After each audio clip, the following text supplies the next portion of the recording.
The Saturday Morning TVLog from Big D's Entertainment Rankings and Reviews.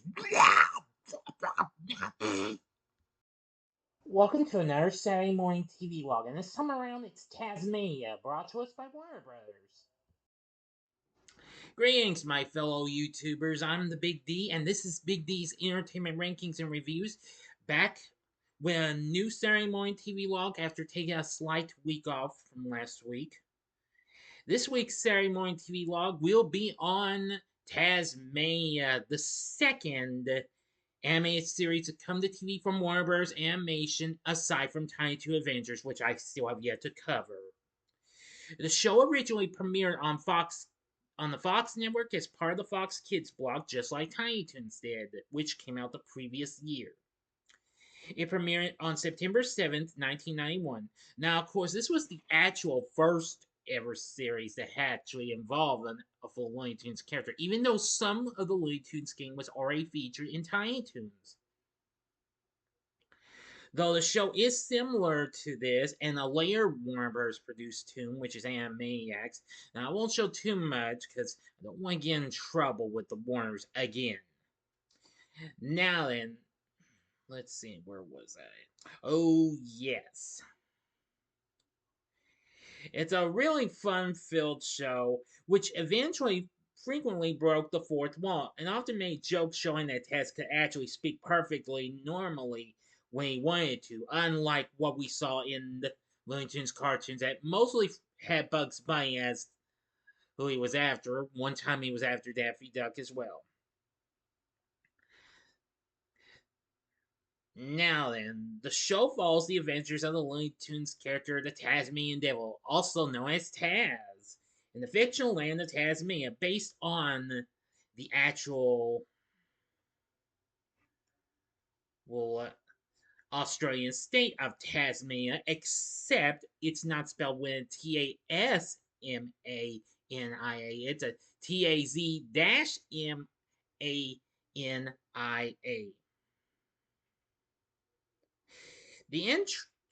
The show's theme song indicates that in this rendering of Tasmania, the sky's always yellow, rain or shine, as the show's theme is formed by Tess Harnell and voice actor Jim Cummings. And each week, Taz always gets into such predicaments with everyone he comes across. Now, we usually see other characters along the way. We have so many great characters and what have you. Now, some of the actual Looney Tunes gang actually did make special appearances in some episodes, as a matter of fact, in regular appearances in one episode or in cameo appearances. Anyway, Taz lives with his own family, and of course Taz is uncouth, feral, dirty, always hungry, and suffers aquaphobia, though he is less aggressive and more caring than his original incarnation. He also has a job as the bellhop at Hotel Tazmania. Now, the rest of the Tazmanian Devil family consists of Jean, the matriarch of the family. Now, many episodes circle around her speaking on the phone and running through a long list of chores she has created for herself. Then there's the patriarch, Hugh. He's suave, he's friendly, and logical as well, whose voice and mannerisms are a parody of Bing Crosby. And he likes good old OJ, which that's of course orange juice to you. A reference to Crosby being a famous pitchman for orange juice, as a matter of fact. He's also likes golf, bowling, and he will often over explain things to the point where he will say blah blah blah yakety schmackety. Now, of course, Taz being, of course, the eldest of the kids. He has two siblings. Molly, the teenage sister, despite being more composed than her brother, she often shares his wild and aggressive nature, though in a more sibling rivalry sense. And then then of course there's the youngest son, Jake, who's crazy, hyperactive, cute, and an imaginative little brother who idolizes Taz. They also have a pet turtle who acts like a dog named Jake. Then, of course, we also have Uncle Drew. Yes, Tazmanian Jake's good humored, cool, zany, and lovable uncle who talks and acts like Bob Hope. As a reference to Hugh's parody of Bing Crosby, like Hugh, Drew enjoys golf, bowling, telling jokes, and hanging out on road trips, often forcing Taz into joining them in spooks of Hope and Crosby's Road to film series of the 1940s and 50s. Yeah, this show just proved to have so many great characters. Now, of course, Taz also can get along with some of the various characters and what have you. There's also like the Hotel Tazmania set, whereas Taz is a bellhop there. Of course, there's a Taz's boss at the hotel, Bushwhacker Bob. He's arrogant, he's incompetent, and intimidating, and pretty cranky.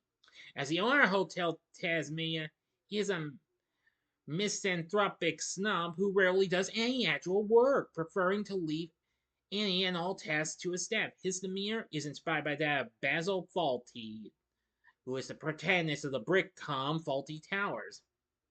And then there's his mum, yeah, his mother, called Mum, who is much more patient and intelligent than her son, despite him being the hotel manager. Mum is the proprietor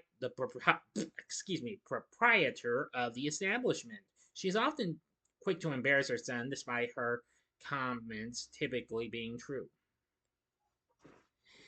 Then, of course, there's also Constance Koala, an enormous but gentle, humble koala who is the maid of the Hotel Tazmania. I almost said translate, excuse me. She is quite fond of singing and dancing, despite her dancing often causing unintentional destruction. She's in the same dance class that Molly takes when Taz tries ballet. And then there's Mr. Thickley, the optimistic, genial, and fun-loving wallaby whose exact job is unspecified. He considers himself a jack of all trades, always prefacing the activities he does with Taz with an exclamation that he's an expert. He enjoys doing favors for Taz, but his ineptitude, yeah, usually results in chaos. There's other characters in the show. There's Didgeridingo, who's pretty conceited. He and Taz share a mutual love for bottle cap collection. He's a scavenger, a treasure hunter, and chronic collector. He often takes advantage of Taz's strength and ferocious nature to hunt rare treasures. Typically, after he gets what he wants, he still berates Taz for bringing it back out tarnished condition. And of course, his name is a play on the didgeridoo. Then there's Wendell T. Wolf, a neurotic Tasmanian wolf who is desperate for any type of friendship. He resembles a short and recolored version of Wile E. Coyote. While not being hunted by Taz, he usually drives him crazy in his efforts to befriend him. In his first appearance, it is revealed that he doesn't taste good to Taz, causing him to regurgitate him. And his personality closely resembles that of Woody Allen. There's let's see, Buddy Boar, a wild boar who acts like a yuppie. He's often seen talking on his mobile phone to anyone who calls him up and is best friends with Taz. Though Buddy tends to take advantage of Taz at times, he doesn't seem to treat him nearly as bad as Didgeridoo or Mr. Thickley or the next two characters I'll talk about. Now, he was established early in the show, but was seemingly ill received, reflected in several fourth wall breaking moments by the show's characters. As such, his appearances were uncommon, and his later appearances suggest he was promoted to the show's producer after he was considered to be an unliked character on the show. After he later attempts to direct an episode featuring a couple of Taz's enemies with catastrophic results. Then, of course, we have Daniel and Timothy, aka the Platypus Brothers. They're friends of Taz as well, but however, Timothy wears glasses, and their love of do-it-yourself projects usually ends up causing trouble for Taz and occasionally for Bushwhacker Bob when they help out at Hotel Tazmania. They closely resemble Daffy Duck in appearance and manner of speech.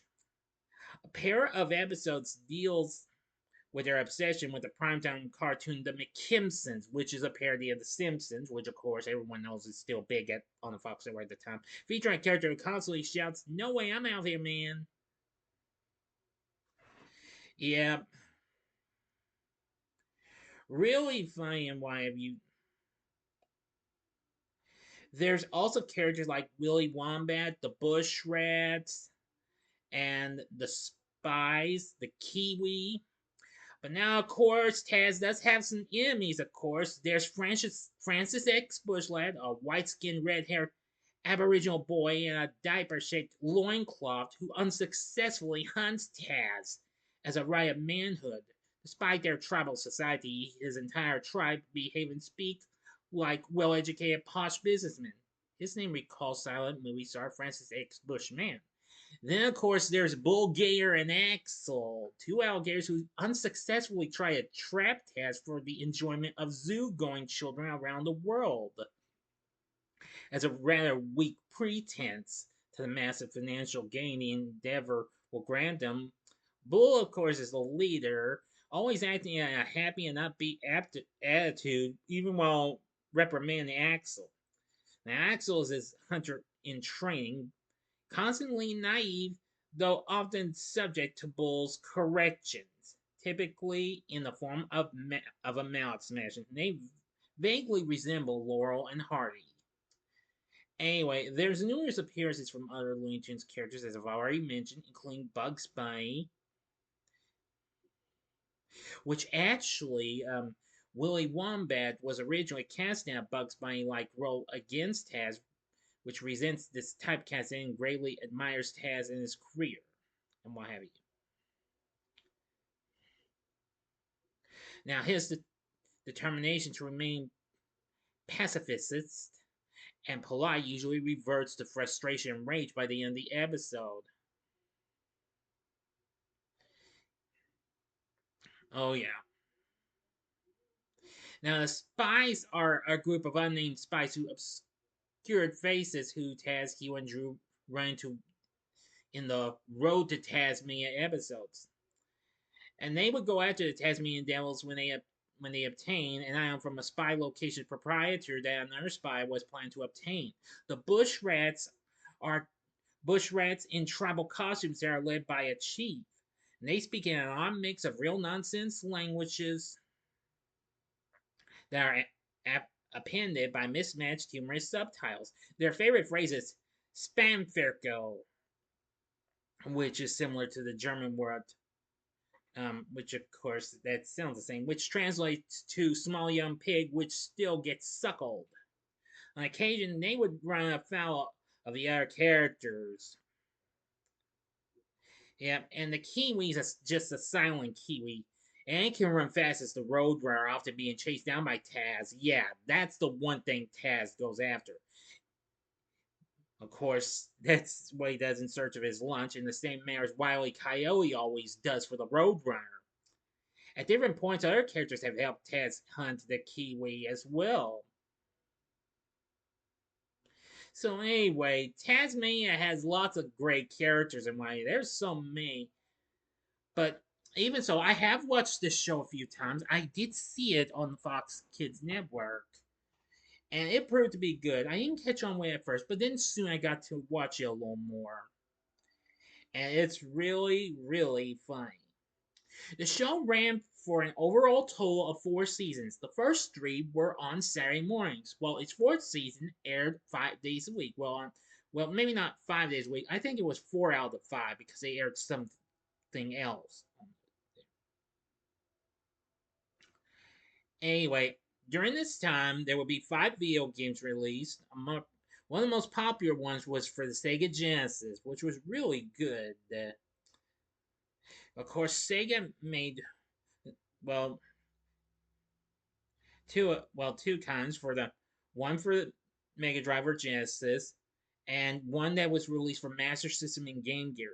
There was 3 from Sunsoft. I didn't know they put out 3. I knew they put out 1 for the SNES and 2 for Game Boy. I didn't know about that. There would also be 3 video cassettes released in 1993. After the show ceased running on Fox Kids, It would later get rerun on TNT and then later on TBS as part of their disaster area block in 1996 to 1997. And also began to be rerun on Cartoon Network, making it the first Warner Bros. Animation series to air on that network. Now, the first 4 episodes was released in Europe on a DVD, and then episodes 5 to 8 followed. After that, in 2013, the first part of season 1 was released on DVD, and the second part followed a few months later in August. However, what's really weird was the third season was announced for a DVD release through the Warner Archive collection, but we don't know about season 2 though, so that's kind of weird though. But nevertheless, some of the Tazmania characters did make special appearances in later cartoons, including Duck Dodgers and the new Tiny Toons University series. Anyway, the show ended on May 22nd, 1995, and that kind of was right around close to the time before the WB network was ever introduced. But anyway, there was an overall total of 65 episodes with an overall total of 121 segments. Excuse me, I got tongue tied there. But yes, now you can tell that Tazmania is definitely a very funny show. Okay, please stand by. Now here's a look at the Tazmanian Devil clan. Yes. Here's a shot of Bulgaria and Axel. Here's a shot of Taz with the Platypus brothers. Anyway, this would take time to show more of the characters, but if you've seen the show, I think you'll know who the characters are. Now, which I will say, don't worry, I'm going to get to the voice actors in a moment. Now, if you want to stream this show, it's tough to find. The only place I know of that would have it would be the Internet Archive. It's the only place I know of that would have the series. But anyway, now for the voice actors, we have Jim Cummings, who's done numerous voice acting work, voicing Taz. He does an exceptionally good job.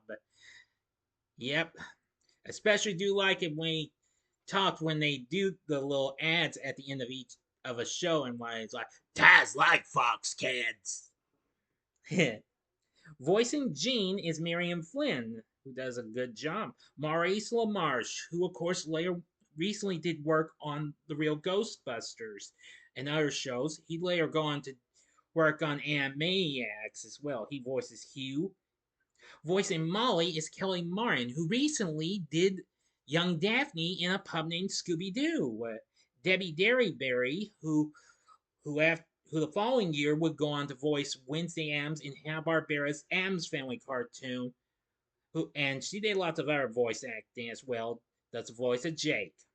Rob Paulsen, who also worked on Animaniacs and Tiny Toons and other shows, lent, well, their turtle, which actually it's named Dog, not, well, because Jake's pet turtle is actually named Dog. I got sidetracked here. Drew's voice is Maurice LaMarche.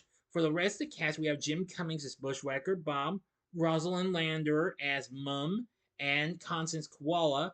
Mr. Dickley is voiced by Dan Castellaneta, the voice of a certain Homer Simpson and several others. Didgeridoo Dingo is voiced by Rob Paulsen. Wendell T. Wolf is voiced by Jim Cummings. Francis S. Bushlight is voiced by Rob Paulsen. There's Chief Felton, voiced by Jim Cummings, who is the leader of an Aboriginal tribe, and Francis X. Bushlight's father, who talks and acts like Jim Backus. Bull Gayer is voiced by John Astin, who the following year would reprise his voice as the voice of Gomez in the Addams Family animated series from Hanna-Barbera, just like how he did play him in the live-action show. And Axel is voiced by Rob Paulsen. Buddy Bohr is voiced by Jim Cummings. Daniel Platypus is voiced by Maurice LaMarche, and Timothy is voiced by Rob Paulsen. The Bushwhack's chief is voiced by Phil Proctor, who also voices Willy Wombat, and the spies are variously voiced by numerous ones: Jim Cummings, Maurice LaMarche, and Rob Paulson. And that's it. So now you know about Tazmania. It's a fun show with great characters. So you better be ready, because if you like this show, then I think I would recommend you watch this. If you were a big fan of the Tazmanian Devil, then this is a show you needed to watch. Okay, well now I checked the Internet Archive. Um, Not all episodes. Some episodes are available from the first 3 seasons. So I don't know about the 4th season, though. Apologies. So again, now you know about Tazmania. What did you think? Did you ever watch Tazmania? If so, let me know in the comments section below. If you like this video, consider clicking the like button, subscribe, and be a part of the Big D Nation. Continue to help support my channel. You know the rest. Excuse me. And join me later tonight when I give you a spoiler-free review of Guillermo del Toro's Frankenstein, finally. So if you like this, check out some of these other Looney-themed tunes that I've talked about. I'll give you that. In the upper left-hand corner, check out my review of Space Jam from 1996, or you can check out my spoiler-free review of its sequel, Space Jam: A New Legacy. Or if you'd like to see the Tazmanian Devil in an actual movie, check out my review of Daffy Duck's movie Fantastic Island, which, of course, he was the sidekick of Yosemite Sam. And the bottom right-hand corner is the button you can click to subscribe if you like rankings and reviews on movies, TV, music, video games, etc., as well as the Saturday Morning TVLog. Then I'm your guy. Thanks for watching, and next week's Saturday Morning TVLog is the Dumb and Dumber animated series. So until next time, I'm the Big D saying, see ya.